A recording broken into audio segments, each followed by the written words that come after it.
Hello, all you positive heads out there. It's so good to be back with all you beautiful reflections of the one source consciousness that creates and animates all things. If you're new to this podcast, of course, we are super happy to have you here, and we just ask that you bring an open mind and heart to your listening experience and to be prepared to explore vantage points that I'm convinced will help shift or solidify your current understanding of the ultimate nature of reality in a way that is extremely empowering. Speaking of exploring powerful perspectives, I would like to gift my book, The Golden Key, Modern Alchemy to Unlock Infinite Abundance to you at goldenkey.gift, where you can get the audio or ebook as my gift to you by using the code POSITIVEHEAD at checkout.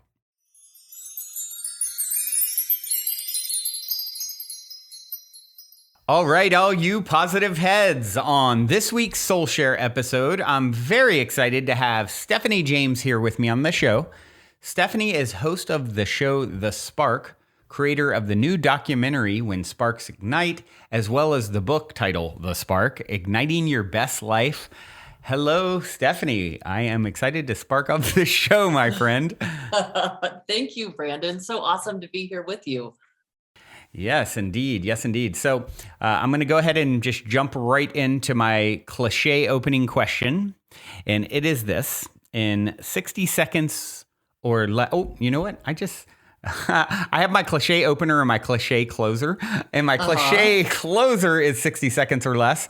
My cliche opener is you got 10 floors, so in an elevator. So I don't know. Maybe it's like a 60-second elevator. Maybe it's a 10-minute elevator, to be determined. But you're in an elevator. The woman next to you looks over, says, "What's your passion?" You have 10 floors to answer. What do you say?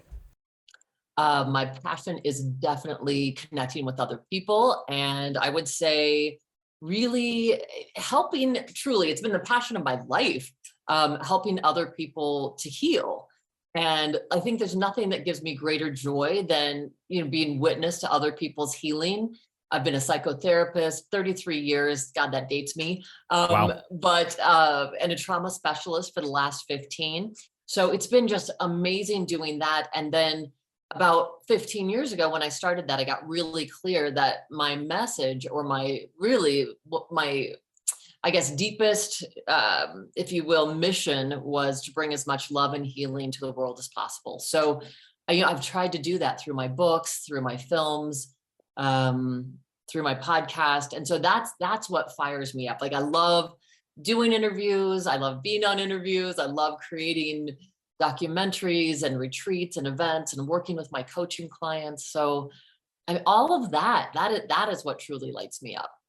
Amazing. Amazing. Well, we're going to dive in to hear all of the hows, whens, wheres, whys you do it more. And I'd love to just start off with understanding a little bit about you and your backstory and how you got to this place in your journey. Whatever feels relevant to share. Yeah, thank you. It's interesting because a lot of people think if you have a certain amount of success, or you're doing some of the work that you and I do in the world, that somehow it's come easily to us, or that we're just naturally people that are able to create these wonderful things in the world. And, I feel like I really came by this through my own experience in my childhood. So I'll just give you a really brief snippet of that, because I think it's really what has opened my heart, opened my mind, opened my life. I was very fortunate, first of all. For the first 13 years of my life, I had this amazing golden childhood, and I had one of those childhoods. I don't hear that very often. I know. So I felt so blessed, because very, very close family, lots of aunts and uncles and cousins living really close by, like Sunday dinners always at my grandma's house. And so, my brother and I grew up with these very attentive parents. My mother was in charge of my Girl Scout troop and 4-H, and my dad, coached our softball team, and I played soccer, and I did ballet and piano, and, we were involved in everything. And it sounds like a lot of trauma. Yeah, so, right? I mean, so far, pretty dramatic. And, so it was really interesting. I have to tell you, Brandon, I was like this total daddy's girl. I was one of those little girls that would follow my dad around. And if he was in the workshop, doing a project, I'd just be sitting beside him, nailing hammers in a board, Oh, just so I could be near him. oh. And, I remember like being like 6 years old and sitting on the counter beside him when he would shave in the morning, and he'd put shaving cream all over my face too. And then I'd shave it like with a little plastic toothbrush holder, That's so I hilarious. could be shaving too. And, and I say this because I think it's important because I was just so connected and just had, thank God, just this really amazing inner stuffing, if you will, as a kiddo, Hmm. because all of that really abruptly ended one night when I was 13. Mm. And my brother was 10. We were woken up in the middle of the night to the sound of screeching tires going down the driveway. And we woke up and we're looking through, the second story window at our home. And my mother is like screeching the car down the driveway. And my father jumps on the hood of the car and he's like beating on the hood of the car, Oh, beating on the wow. window, trying to get her to come out. Now, mind you, I have never seen my parents fight or Wow. argue ever. And we're like watching this in total disbelief. And unbeknownst to us, my father had waited until we all fell asleep and then told my mom he was in love with another woman and he was leaving her. Wow. Wow. Yeah. So the devastation of that, it was like in that moment, like this beautiful childhood was completely shattered and Sure. irreversibly broken. Wow. And from that point, my mother, who'd been married to this man for 18 years, she became emotionally unstable. When dad finally, it took him a while, he kind of went back and forth for a while. But when he moved out, I was a daddy's girl. I naturally moved out with him. Yeah. And, very shortly afterwards had a stepmother who made it really clear that I was considered the other woman. Oh, wow. So from that point on, literally, I was not allowed to speak to my father alone. I couldn't spend time with him alone. What? Yeah. And to this day I'm not allowed to speak to him on the phone alone. Wow. Has So and he agreed to that. yes. Yeah. Wow. I mean, that's what's been devastating, and was so devastating at the time, was because a really close family friend said, well, she's a really powerful woman and your dad drank the Kool-Aid. And Yeah. I have to say nothing against her. I love them both. And what ended up happening is at 16, when I went to visit my mom on a summer, they came and they told me they were moving to Austin, and I'd grown up here in Fort Collins, Colorado, my whole life. And I was about to Mhm. be a junior in high school. So I said, I'm going to stay. Yeah. And my father stopped speaking to me, didn't speak to me for a year. Wow. And so what ended up happening, Brandon, and I think this is really essential stuffing, because I went from this very, very loved, adored, feeling very seen, heard, worthy, to feeling like I fell off the pedestal. And all of a sudden I was like this horrible person. And the belief that I held on to was I must not be lovable if my own Jeez. father would reject me. Right. And so it really became like this 15-year search of truly trying to, I tried so hard. Like if I just did the right thing, or if I just, if I could just act the right way or look good enough or do good enough in school, that somehow I could earn that love back, Yeah. that I'd be acceptable. And it really wasn't until I went to actually a healing school in San Francisco, in my early 30s, that whole thing kind of shifted and changed. It was my first true awakening. And I had lots of, happy moments and beautiful times throughout that 15 years. And there was a part of me that felt so really destroyed inside, and Yeah. my sense of self and my self-worth really plunged. Wow. But as I was really quickly at this event, this Dr. Jaffe, who was leading the event, shook my hand on the way in. And then I felt like as he was shaking my hand, I'm like, oh my gosh, this guy's like reading my soul. Like Mm. when someone looks deep into your eyes, and he was holding my hand a little bit too long. not in a creepy way, but in a like, I see you way. Mm-hmm, mm-hmm. And then he's like, partway through his presentation up there on stage, and he looks into the audience and he says, "Hey, you in the blue coat, I have a message for you." Oh, wow. And I'm like looking around, and I look down, and I'm like, oh crap, I'm the one in the blue coat. And he says, "What I want you to hear is," and I can't hear him. I have no idea what he's saying. And I'm like, oh, and I say to the girl beside me, did you hear what he said? And she's kind of about to say something. He goes, "Oh, my dear, what I said was," and he says it again, and I still can't hear him. Wow. And people are starting to laugh, Yeah. And he's like, "You have some resistance to this message." He said, "What I'm trying to tell you is," and right then all of the air conditioning units in the place came on and no one could hear him. Wow. So now everybody's in hysterics. They're just laughing. And he goes, "Okay, my dear, come up here on stage, come up here, sit on these steps." Uh-huh. And so I come and sit on the steps right by the stage. And he's like, "Wow, it's like very incredible, this block that you have around receiving this message." And his message was, stop trying. Stop trying. He said, "You've been trying your whole life to be perfect for your father, and now you're doing it for your husband. Stop trying." Wow. And so, wow. I mean, yes. I mean, he obviously had read my soul, and it was such a huge portal to me seeing like all the love, all these, acceptance, all these things I've been trying to seek. They were all outside of me. Yep. And that it was an inside job, and it really began this huge healing journey for me. I'd already been on a healing journey, but definitely to this deeper level where I went, oh my gosh, I have to learn how to truly befriend and love myself. Wow. That's such a potent message. And, it's something that I definitely relate to as someone, I always jokingly say my initials are BBB. And that can either be tri-B or tribe. And, I think a lot of us can relate to that of, we're just trying to accomplish something or be in the right place at the right time or meet the right people. Or, it's like you have something to prove.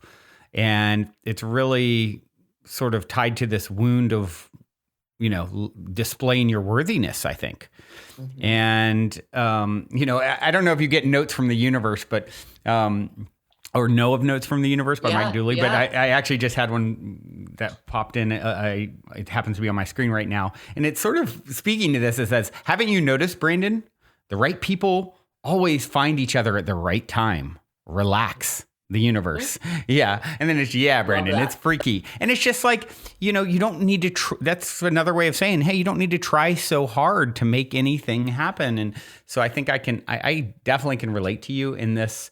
And the irony, of course, of this is when you allow things to come to you because you're coming from this place of trusting the mystery, trusting your life, knowing inherently your worth.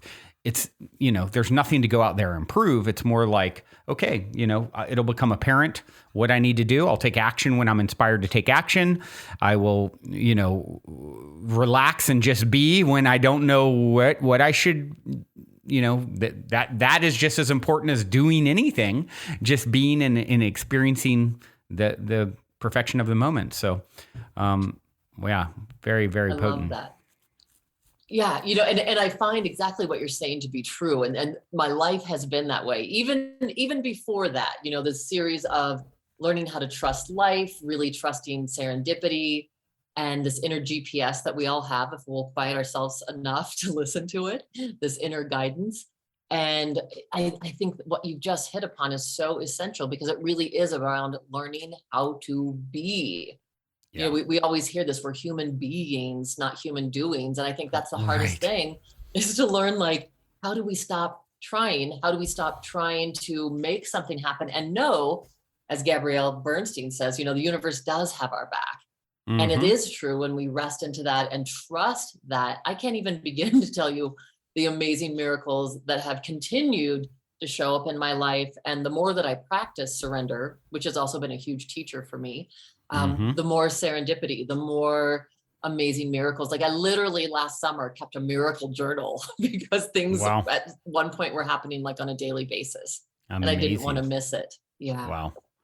Wow. So potent. So I'm curious, that moment, at that, with this individual, the story you just shared, how did that sort of ripple out for you from there? Was it sort of like an immediate shift for you, or the beginning of, doing the work to get to where you are now? Well, I think it was both, because I like I said, I truly believe that it was a portal. And there was a big shift. I mean, that was the very first day of a week long in this amazing healing school. And the last day I got to meet this gentleman, Seedy, who oftentimes would come to the school, but he didn't come to America till the last day. And I was invited to go with the other teachers to his children's house in Marin County there and be with him. It's the only holy person that I had met at the time. And he is the keeper in Jerusalem of the Mount of Olives. Oh, wow. And being in his presence was transformative. Getting the messages at a really, really deep level around being all one. I think the things that he was teaching about hit me. I mean, I had such a huge deepening in my spiritual awakening at that point. Which it really had begun as a child. I'd experienced a lot of interesting spiritual things. So I knew about mystery and the universe and, really some interesting things happening. And then it just took it to this deeper level of, and you know how this is, even you and I, Brandon, on this podcast, it's like, as we're talking, I feel very, very connected to you. And it's as if we're exchanging subatomic particles. And on, a physics level, we are, it's like we're really becoming part of one another. And so being in this man's, proximity, it's sitting on the floor as he's sitting on the sofa, speaking to us, just by proximity, I just felt this, aliveness and connectedness to everything. I'd never experienced before. So it was a huge healing time for me. And from then, and I keep doing the work. I'm one of those people, I'm so into personal growth. And I have this deep belief that I want to be as clear of a conduit as possible for as much love and healing to come through me to the world. And that's, in my film, in my books, on my show, I think that's one of the biggest messages I have is your healing matters. Yeah. And I put a period after each one of those words to emphasize how essential that is, because as we, heal ourselves, and it's a lifelong, as we know, journey, but it's like we're clearing out those cobwebs. We keep clearing out the conduit so that we can be, that divine instrument, that beautiful music of love or healing is played through us. Yeah, beautifully said. And I think what you were speaking to in regards to just being in the presence of someone who's, done that work to be that clear conduit, it's felt beyond this, it's such a great example of what we were talking about earlier is just being is rippling out energetically. I always think of, when this sort of topic comes up, I always think of, a guest I had years ago. I'm forgetting his name now, but he spent 20 plus years just, adventuring around the world to explore people who claim to have various mystical abilities or experiences. And so he's going around, documenting and trying to learn from people and everything. And, his conclusion was interesting because he's like, as I look back, a lot of it was for ego gratification. Like, I want to learn, how to be a wizard and get some of these abilities for myself. And I saw some really cool things, but the thing that impacted him the most was being, he said, in the presence of Mother Teresa and her, the energetic emanations from her heart, were the most palpable, powerful thing that he experienced. And I thought that was a really cool, just share from him, like, okay, I went down this path to see if I could levitate, to see if I could, do this, manifest objects physically, on and on and on. And being in the presence of someone who had really done this work to expand their heart was profound, the most profound. And, without her saying anything.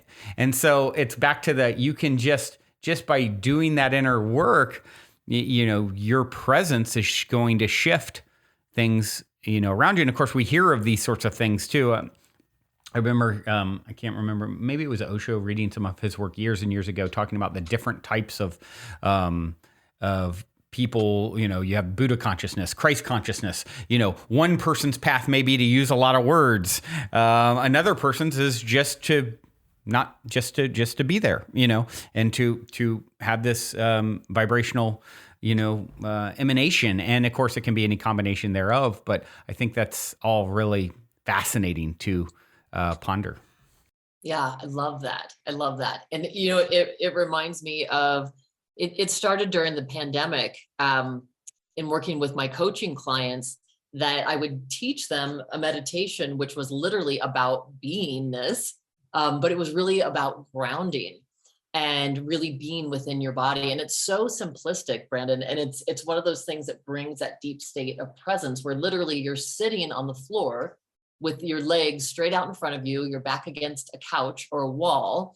And for the first 10 minutes, all you do is literally focus on feeling where your butt and your legs connect with the floor, or that lower chakra, right? Just grounding. You keep breathing into that. And then the last 10 minutes, you lie in Shavasana, which, for those people that don't know yoga, you're lying flat on your back with your palms up, and just whatever comes up, you just allow whatever to flow through you, and you're assimilating whatever happened. And so I think when we start doing that kind of work, that is where some of these miracles start happening. We start opening up some of those channels for real communication, real connection with the divine. And as we do that, really what we're doing, as we ground ourselves in our own body, we can start to really do that work you were talking about, where we're emanating that energy from our hearts, and start to really, oh gosh, what an incredible model in Sister Teresa, of someone who just lived, in that heart energy.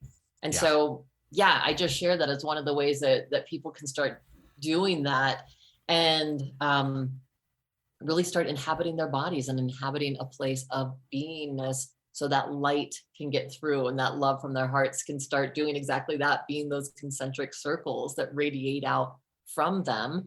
And I really believe, that's one of the ways that we're going to help heal the planet, is each one of us taking responsibility to do our own work and to be that light.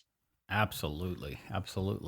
Before we continue on with today's episode, I'd like to take a quick moment to tell you about our sponsor, Talkspace. When it comes to therapy, getting the help you need has never been so simple.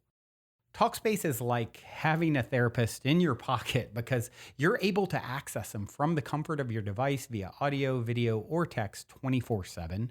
Talkspace is the #1 online therapy platform and has thousands of licensed therapists trained in over 40 specialties. I believe it is important, if you're struggling, to realize it's okay to seek therapy. And this is the simplest way I know of to do it. And it's for a fraction of the cost of in-house therapy. Once you join, you can speak with someone that same day. You'll set goals with your therapist, and they hold you accountable and make sure you're really progressing. As a listener of this podcast, you'll get $100 off your first month with Talkspace. To match with a licensed therapist today, go to Talkspace.com. Make sure to use the code POSITIVE to get $100 off your first month and show your support for the show. That's positive at Talkspace.com.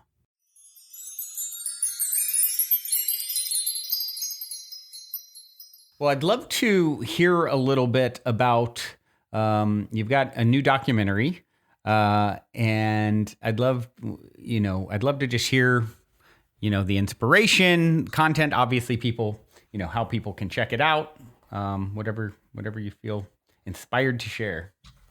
Awesome. Yes. So this is I told you when we were just visiting, like, I have so many stories of serendipity and interesting things happening.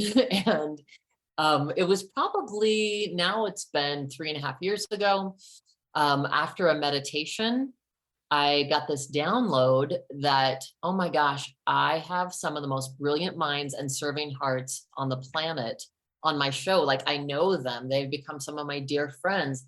And I thought, what if I brought them together?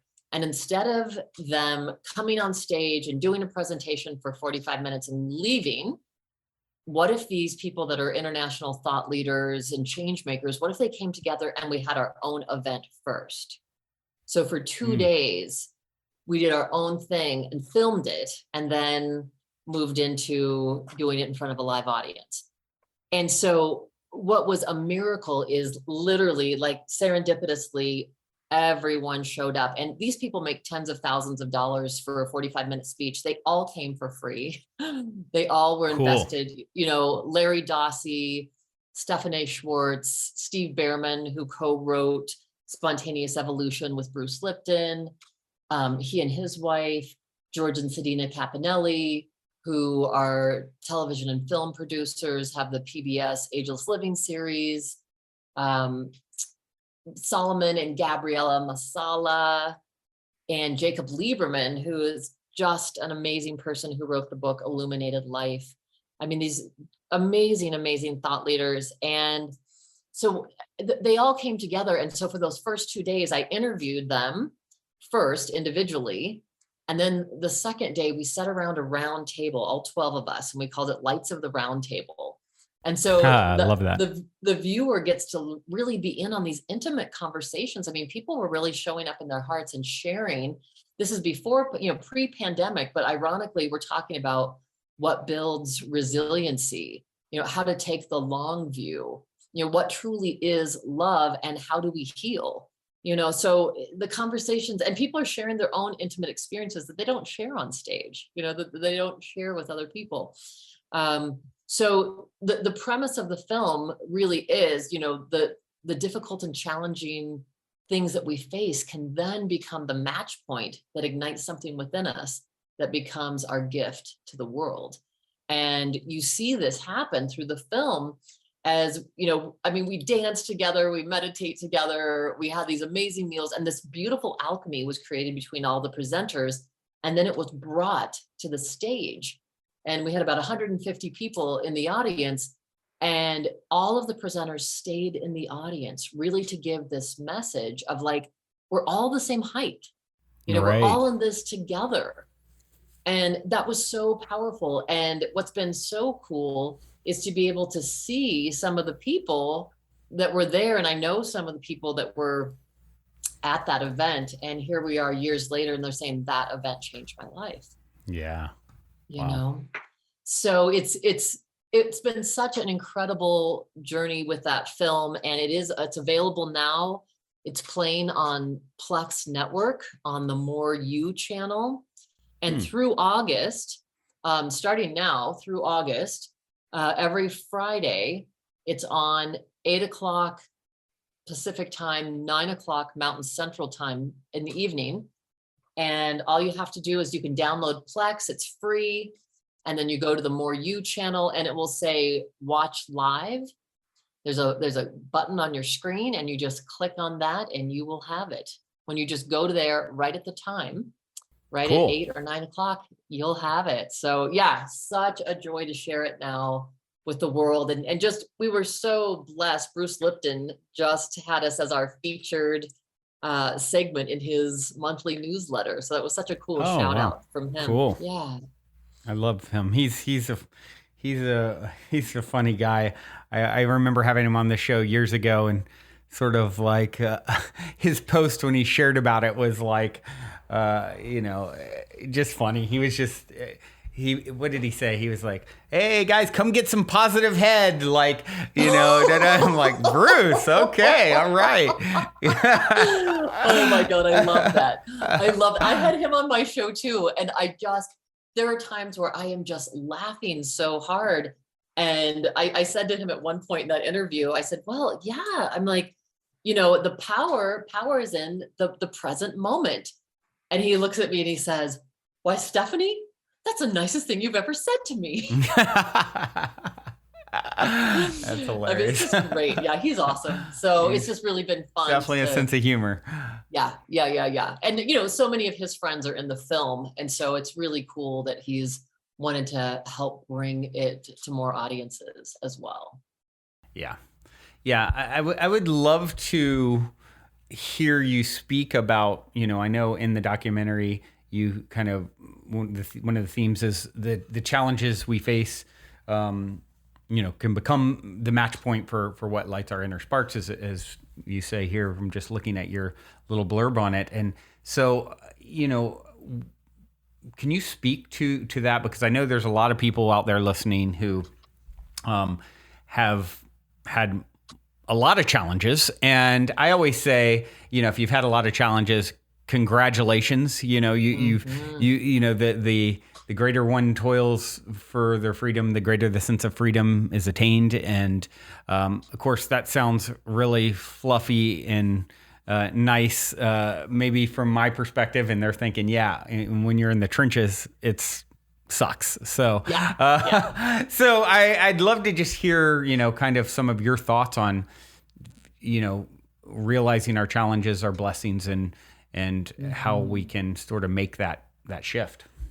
Yeah, I think one of the things, and I talk about that in my first book, The Spark, is about, I really do believe that we're all born, and to me, the spark is our essence.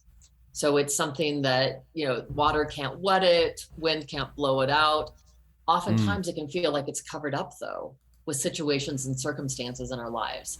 And so then our work becomes, how do we excavate that spark that is truly us, that is really what we came to this earth to express. It's like our authentic self in full expression. Right. So I think, at the time that we are going through difficult times, I think sometimes it's hard to gain that perspective or to hold on to that perspective, like, oh, this is happening for a reason. And if we can do that, if we can put even, if it's a reminder, I'm this big person, like I love little notes, little sticky notes around my house or on the calendar to remind us, like, again, the universe has my back, or, that I trust the universe. The universe always loves and supports me. That's been a really big mantra in my life.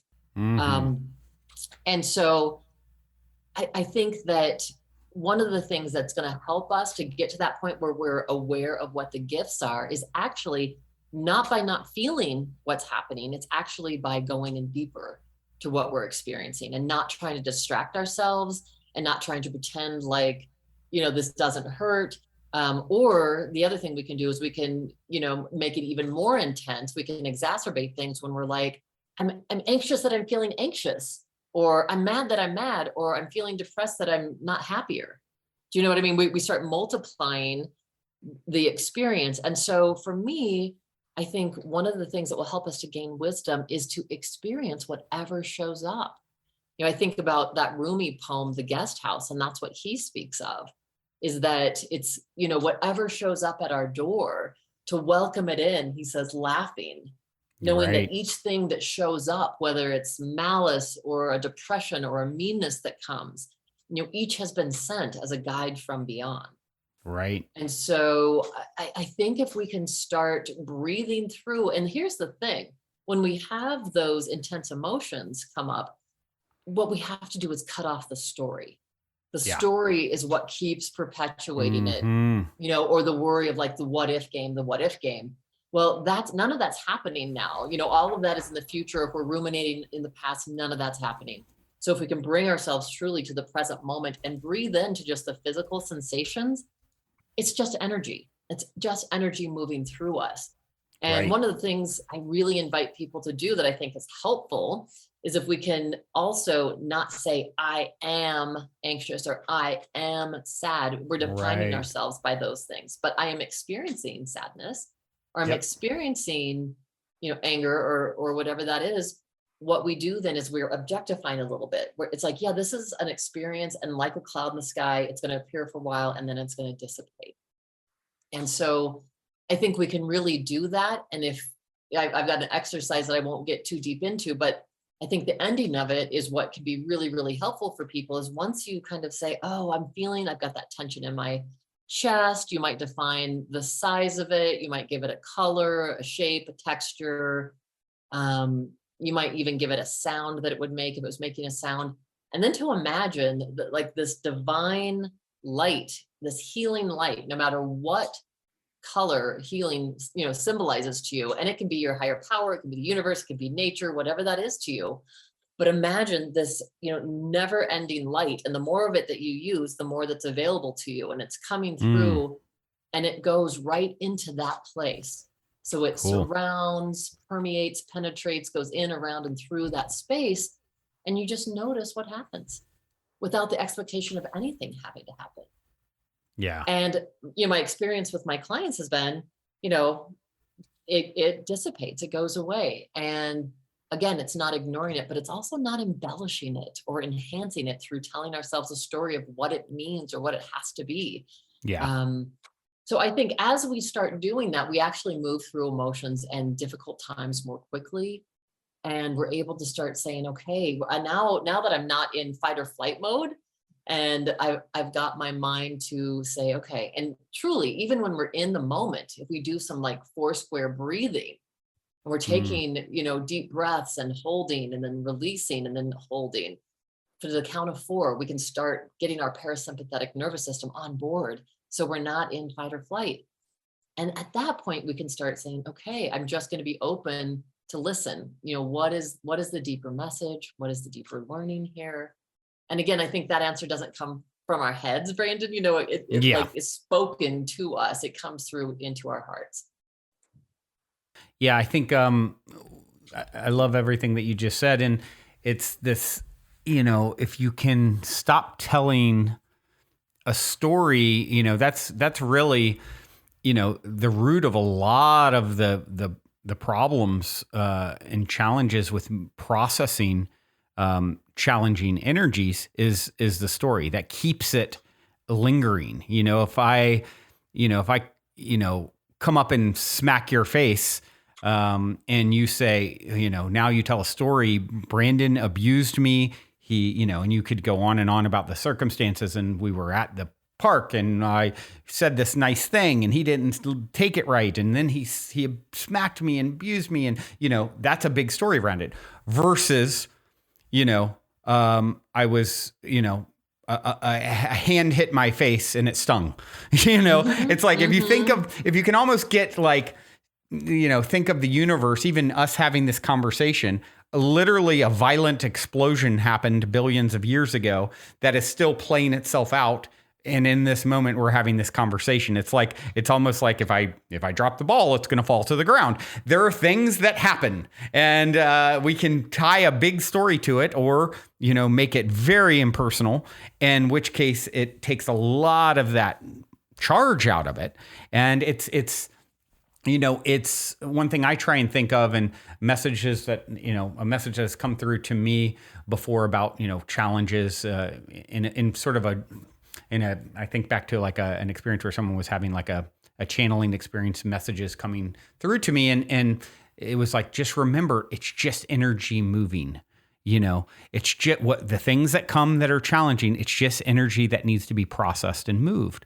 And it may present itself in a way that, if you attach too much story to it, then you now are going to be stuck and not able to move that emotion and that energy. And it's going to thwart your progress, as opposed to propelling you to where you're supposed to go next. The other thing that I think of with what you're just saying is, have you ever heard this little, it's actually a meme that I saw go around a while back that I really loved, about someone holding a cup of coffee and what's inside of you already. And a lot of these things I think are like triggers to bring out the things that maybe are deeply within you. I know for myself, I can get like, and I'm just getting at a point in my evolution where I can be really aware, like, hold on, why am I all of a sudden so like agitated and angry? And I want to go like, this person is doing something that I don't like. And I went from 0 to 10 very quickly internally with this fire of like, almost trembling, like I'm with agitation or anger. And I'm, and then I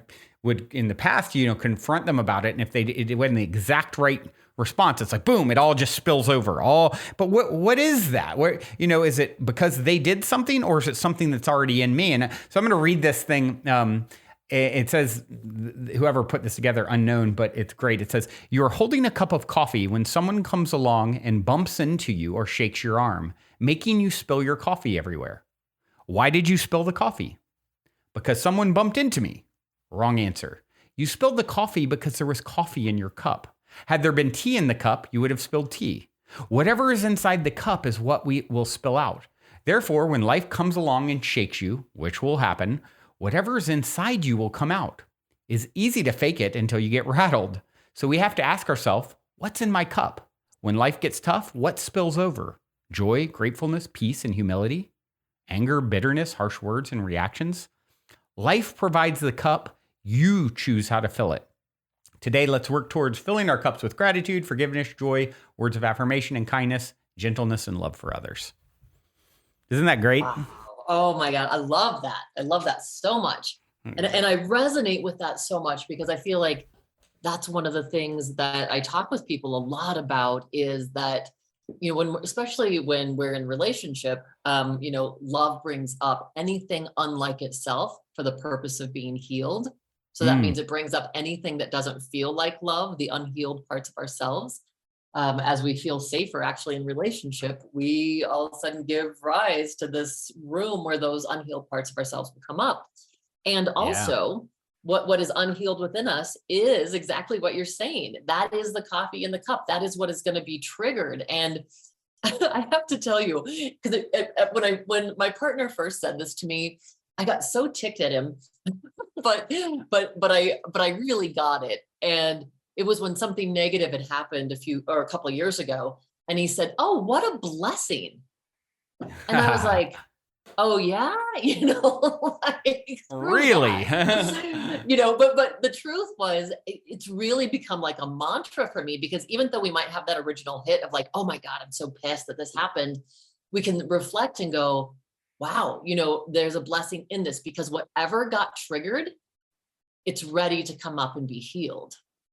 Right. And that's why it's being triggered, because before this, it was unconscious and you were acting it out anyway, right? Or if it was a negative belief that you had held about yourself, it was already rambling around in there. So now, how awesome, what a blessing. You can see what it is, like when you saw how agitated you got. Mm-hmm. It's like, oh, now this is a part of me. I have an opportunity to heal this now that is known, that wasn't known to me, in this way before. And I just think what a great opening, what a great portal to healing as we get triggered, it's like, oh, great. What a great opportunity for some insight and true healing to occur. It really is. And I love thinking of it in those terms. This idea that, I think back a while back, I was having an issue with like skin flaring up, and it was like like eczema, kind of like rashiness on my face. And I remember doing research on it, at the time, and reading like, oh, well, actually, this is a good thing when it's coming up, because these toxins are being released. That are being stored in your body, that, what the body does is it first deals with the most crucial issues. And so if there were more crucial issues going on, this wouldn't even be happening. It would just keep storing these toxins. And what it does is like, it kind of prioritizes, right? It's like, oh, okay. You are, the main functions of your body are solid enough that we can move on to, okay, let's take out the trash. Let's get these toxins out of here. And boom, all of a sudden your skin or whatever's flaring. And it's like, what a different sort of narrative as something's wrong, right? Versus something is coming up and being released to create healing. And I just love that perspective, and even applying it to what we're talking about here. And what a difference when you can, I got a little triggered with someone last night, and I can notice instantly, like, hold on, why am, yes, I can see my rationale for not, appreciating what they're doing or whatever. But why so much fire in me over it is bubbling up, And it's like, and at one time, like you said, I mean, most of my life, it's like, it's not even a thought about self-examining what is happening inside of me. It's like all about what they did or didn't do and should have done and all these stories. And so it feels so good. It's kind of like, I think of Eckhart Tolle's Power of Now, where he talks about, as the ego sort of rears its head, us moving from, sort of just kind of thinking that those emotions and energies are us, to becoming the observer of them. And that's the beginning of the end for those things sort of owning you and steering you, because it's almost like you may even still have to process the energy. You may even still act out, whatever, but it's sort of like creating that separation and observing it, is like pulling the plug on the vacuum. It may still run for a moment, but you now are on the path to unplugging it. Totally. Oh my gosh. I love that example. I love, it's just like you're able to tame whatever that is within you by just kind of naming it and saying, oh yeah, I'm experiencing this. And that you're not blaming. I mean, what a powerful thing, right? When we move out of blaming others for how we feel and say, oh, there's something in me that's actually resonating with this. There's something in me that's being triggered. And actually, what a huge PowerPoint, right? Yeah. To become empowered of like, oh, other people, I don't have to hand them my power on a silver platter anymore. Right. I can actually, say, oh, I'm having this response. Let me look at this. Yeah. Yeah. That's a huge point, Huge shift. is like not giving up your power anymore, because what's happening when we're navigating our world that way, we're like a puppet on a string. If this happens, I'm happy. If this happens, I'm sad. We're reactive instead of proactive. And when you start to move into a state of proactivity, now you're really moving into authentic power, I would say. Yeah, absolutely. I love it. And then I actually talk about this. I have a new book that just came out June 24th called Becoming Fierce. And one of the chapters is actually just about what we were talking about. It's healing our relationship with power and how we can grow inner power and quit giving our power away. And it's not power over anyone. It's learning how to become an empowered person. And so that truly has to do with so much of our conversation. It's befriending ourselves, befriending our emotions. We, instead of fearing feeling, which actually, if we fear being vulnerable, we're much more likely to be really insecure. And if we say, yeah, once in a while I feel vulnerable, well, that's a really different experience. And knowing that your vulnerability isn't a weakness, it actually takes a lot of courage to step into it and feel it. Yeah.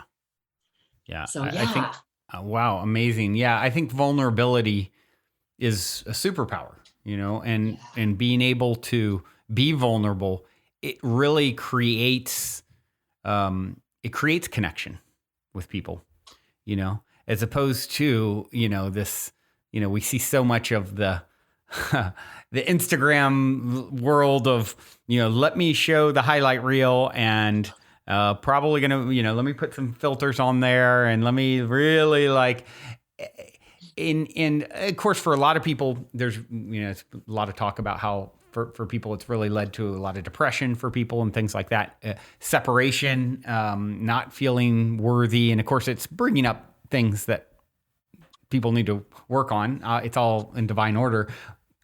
And if you think about the difference of vulnerably sharing something that, maybe could be viewed as a weakness, it's like, oh, that creates instant empathy and connection and relatability. And it's ironic because it's actually like such a powerful thing to do.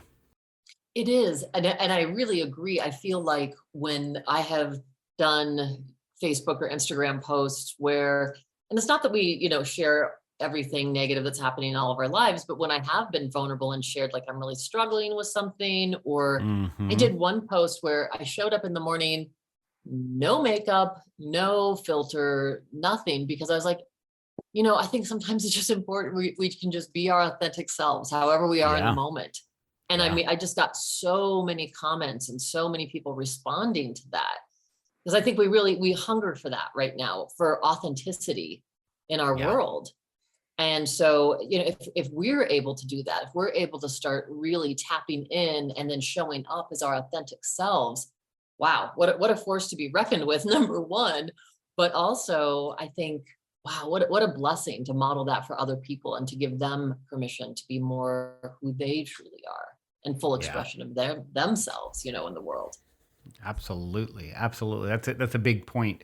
It's like it literally does give permission, because people see and feel the impact of it. And then it's like now they start reframing this vulnerable expression as, something that's empowering to do. Yeah. Yeah. Love that. Well, one of the things that I always love to get to it about this time in the show is story time with my guest, story of synchronicity, serendipity, positive paranormal story.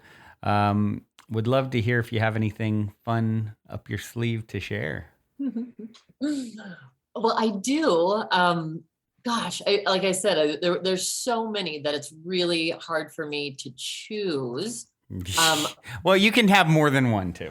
Okay. Well, so I'll share one of the big ones for me, which happened when I was 25, and I was living in Denver, Colorado, and I was working. It was before grad school, and I was working at a psychiatric hospital on the adolescent unit. And this is before the days of managed care. So we had those kids with us, 7 to 9 months living in lockdown residential.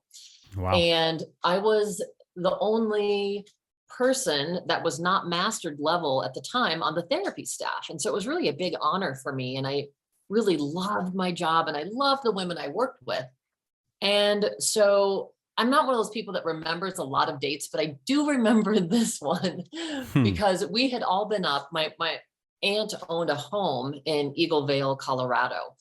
And it was just this beautiful, huge home that she was so generous and let people stay.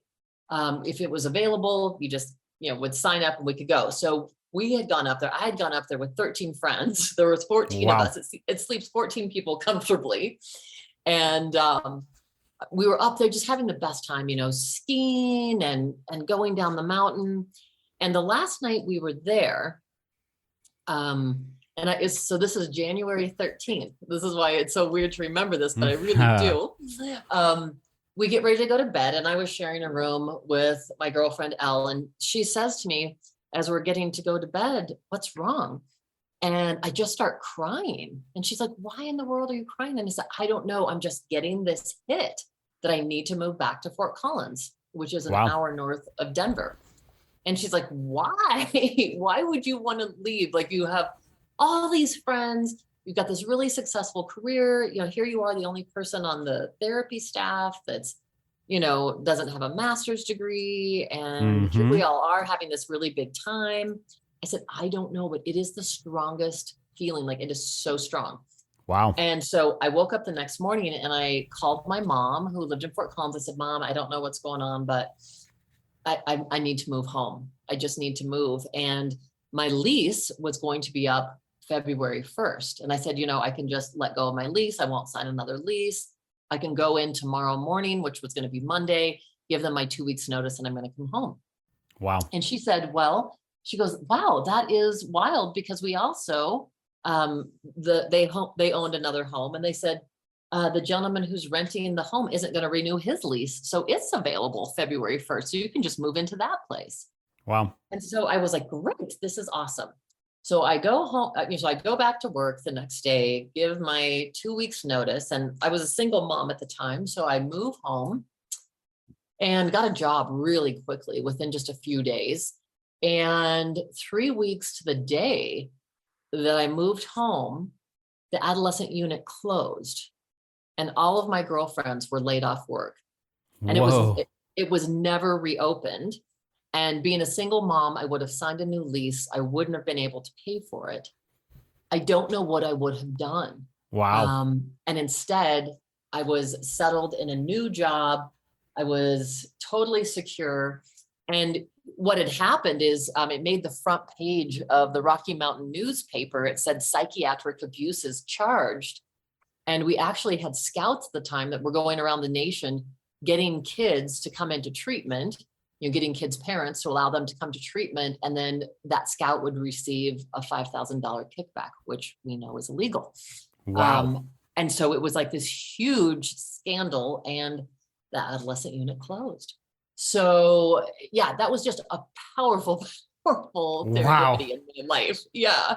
Amazing. Yeah. It's funny because I have a little synchronicity with it. My partner, Karen, is a speech therapist, and she works with, students who, varying everything from autism to, just emotional, issues and behavior problems, come from broken homes. And so her job is, dealing with, children from elementary to high school, has a huge caseload of just a lot of it's therapy with, life skills with these students. And it's funny because today is her last day.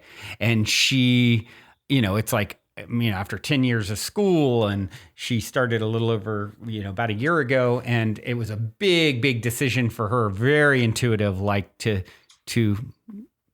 quit. This is like her life passion too. And she's got other passions that are developing and things that she wants to explore. And so there's a little bit of overlap in my world today, because you literally walk through the door in a few hours and it's like, well, it's done, new chapter, and similar situation. And, a lot of people were very like shocked, like her parent, like, what? Hold on. Like, this is like everything you've been working towards, And so I think that's a pretty cool little overlap in my world. Well, yes. And so whatever her next adventure is, or the next gift for her, just is yet to be revealed. And how exciting. Yeah. Because she's creating that space, right, for it to happen. Exactly. And really trusting her and her guidance. And, it's scary to like say, okay, I'm going to walk away from my, my salary, I don't know exactly how things are going to unfold, but that's exactly it. I want to create the spaciousness for some other things to develop. So, cool synchronicity, overlap, and perhaps confirmation for her. So I'll have to have her listen to this. Definitely.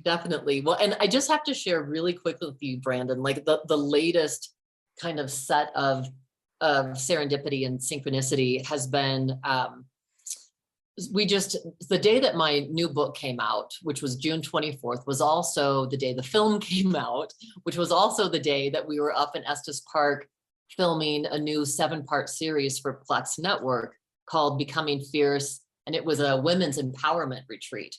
And this one was with like 6 different thought leaders from all over the world that came in to do this event. And I was speaking to one of them who was flying in from Sydney, Australia, about a month before the event happened. And she said, we need 20 people to sign up and we only have 6. When are you going to call this? When are you going to, basically call it quits? Mm-hmm. And I had really received like a calling about this event.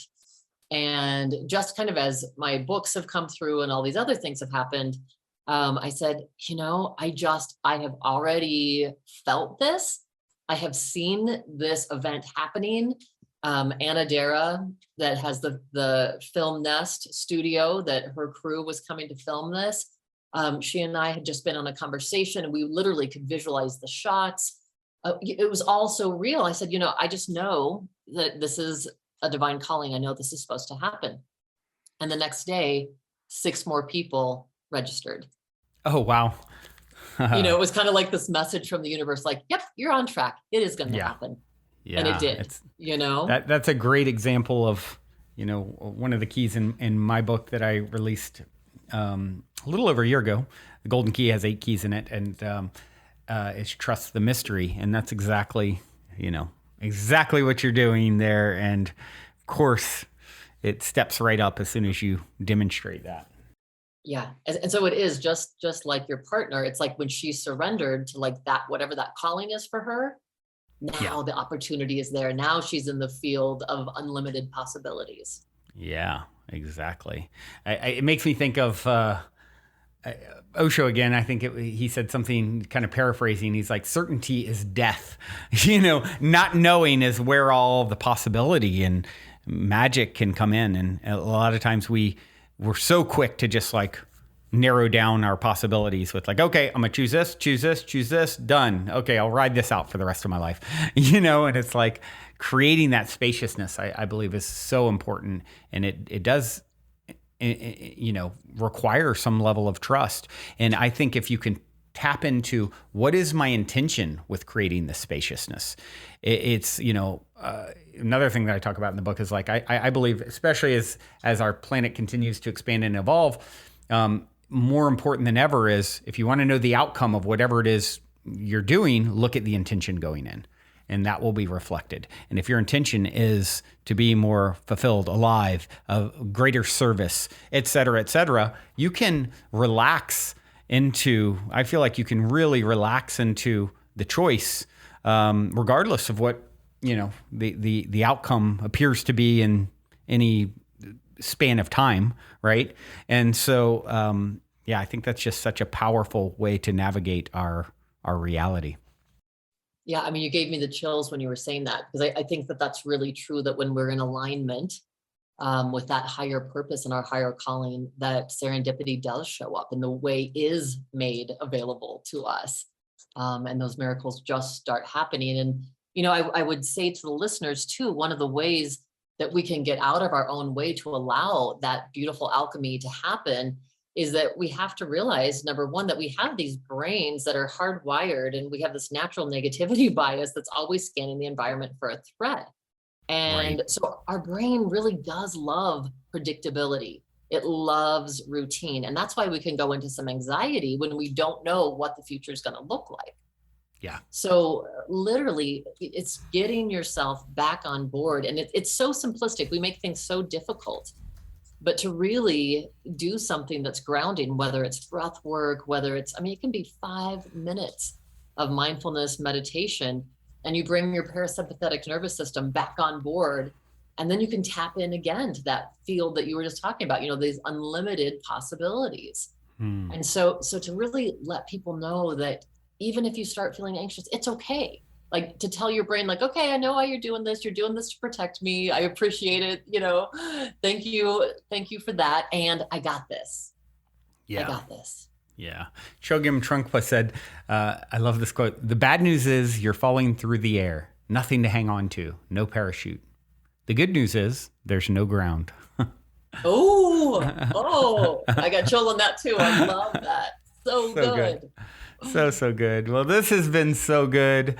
Stephanie, I've so enjoyed co-creating with you, and I know the listeners have enjoyed it as well. What is the best way for them to follow your work, to connect with you? Where can they get the book and books, et cetera, et cetera? Yes. So they can go to my website, which is stephaniejames.world. So stephaniejames.world. And from there, my book is available. My newest book is Barnes & Noble and Amazon. They can get my first book, The Spark, on Amazon. And so if they go to my website, they can get, my latest podcast. They can get a trailer to the film and all of my upcoming events. You can do a free 20-minute transformation breakthrough session with me. I have one of my free gifts is Ignite the Spark Within visualization. And I would just love to be in contact with any of your audience. I love that, like I said, that connection piece. And if there's any way that I can help people really uncover and ignite that spark within them, that truly is my mission. And I want to do that. Beautiful. Well, I'm sure many people will want to connect and reach out. And this has just been wonderful. Thank you so much for taking the time to come and share your insights and wisdom. I do have one final question for you. I referenced it earlier, my cliche closer. And it is this: in 60 seconds or less, what is the meaning of life according to Stephanie James? Wow. I think the meaning of life is for us to really get back in touch with that little kiddo that we are. When I talk about that, it's our essence. So to truly, the meaning of life is to be your essence out loud, to live your life out loud, be in touch with what your passion, your purpose is, and to really allow the authentic you. It's like this golden fabric in the tapestry of our lives. Live that, live that authentic version of you in full expression. Love that. And yeah, you touched on something that's like the only Bible quote that I pretty much take is, lest you become like a child, you can't enter the kingdom of heaven. And that's really, getting in touch with that playful, childlike wonder is the path, allowing that part of ourselves to lead, being a poster adult for childhood. Yes, absolutely. I love that. Oh, well, thank you so much, Stephanie, for sharing yet again. And all of you out there for listening and tuning your beautiful brainwaves and incredible hearts into another episode. Until next time, journey well. Also, before we sign off, I wanted to remind you to download the Golden Key audio or ebook as my free gift to you at goldenkey.gift using the Golden Key code POSITIVEHEAD. And please, if you enjoy my gift, leave a positive review on Amazon so others can find the book and unlock their lives with the help of the Golden Key as well.